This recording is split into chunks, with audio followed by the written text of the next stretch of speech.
नमस्कार, जय महाराष्ट्र।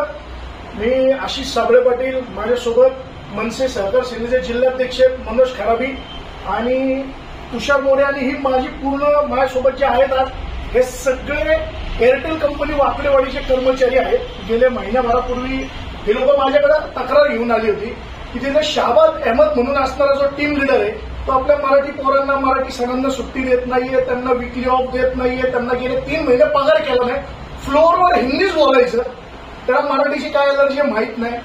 यांनी मला जशी तक्रार केली की बाबा 3 महिने पगार नाहीये, काही लोकांची लग्न ठरली होती आणि घरचे बाकीच्या सगळ्या गोष्टींचे प्रॉब्लेम्स होते आणि तरी या सगळ्या गोष्टी सुरू होत्या।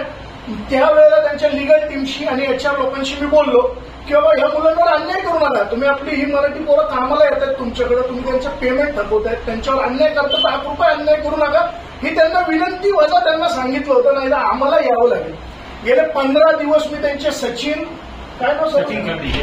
खर्डी म्हणून HR आहे, त्यांच्याशी मी चर्चा करतोय आणि ते एकच गोष्ट सांगतात की मी 2 दिवसात वरिष्ठांशी बोलतो, 4 दिवसात बोलतो, तरी त्यांनी काय तो प्रॉब्लेम सॉल्व्ह केला नाही। आज शेवटी हे सगळे कर्मचारी त्यांचा पगार मागण्यासाठी ऑफिसला गेले तर त्यांना म्हणला कौनसी भी सेना लेके आओ, तुम मनसे लेके आओ नहीं तो शिवसेना लेके आओ, कौनसी भी सेना लेके आओ, मैं तुम्हारा पेमेंट नहीं करूंगा, फ्लोर पे हिंदी बात करने का मेरे को हिंदी आता नहीं, और तुम सब लोग को टर्मिनेट करके मैं मेरे गांव से यूपी से लोग लेके आऊंगा और यूपी वाले सब लोग इधर काम में भरती करूंगा। हे मला समजल्यानंतर मी तात्काळ तिथे गेलो, त्याच्याशी आज चर्चाच करायला गेलो। आमचे सहकार सेनेचे जिल्हाध्यक्ष पण आले। आज आम्ही चर्चा करत असताना आजही त्याचा तो अॅरोगंट स्वभाव तिथे दिसला।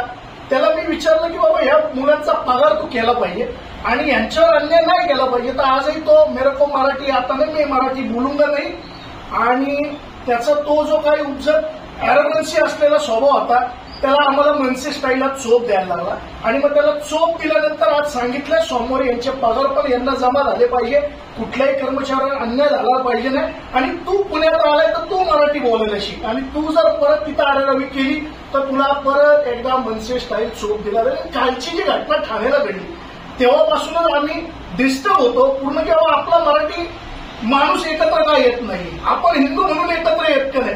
म्हणजे आज ऑफिसच्या ठिकाणी, व्यवसायाच्या ठिकाणी, कामाच्या ठिकाणी, उद्योगाच्या ठिकाणी सगळीकडे जर आपण मराठी म्हणून ही भाताची 5 बोटं एकत्र आलो नाही तर आपल्यावर अन्याय होणार आहे। ही येणाऱ्या काळाची गरज आहे की आपण एकत्र पाहिजे, की एखादा माणूस UP बिहारवरून येतोय शाहबाज अहमद नावाचा आणि तो आपल्या इथल्या मराठी पोरांना सांगतो तुला टर्मिनेट करतो, गावावरनं पोरं आणतो, फ्लोअरवर मराठी नाही बोलायचं, हिंदीच बोलायचं। मग यांची काय मोगलशाही लागली आहे का, ही काय मोगलाई आहे का? त्याच्यामुळे आज त्याला मनसे स्टाईल हा प्रसाद दिलाय।